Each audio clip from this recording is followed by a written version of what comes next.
Creating a circular economy is vital in our journey towards a net zero future.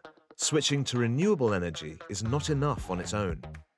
A circular economy can help us reduce greenhouse gas emissions by changing the way we make and use goods and services.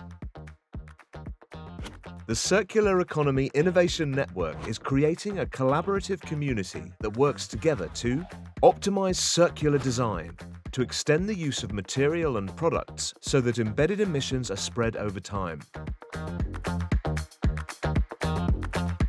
generate revenue from circular business models, offering new commercial opportunities, protecting supply chains through disassembly, repair, remanufacturing, refurbishing, and remodeling.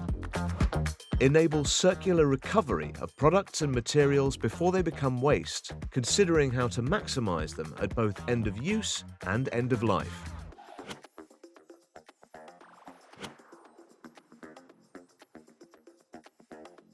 Join the Circular Economy Innovation Network to connect challenges and solutions by sharing knowledge, catalyze innovation and new ideas through collaboration, start a shift from linear to circular systems to help achieve net zero goals.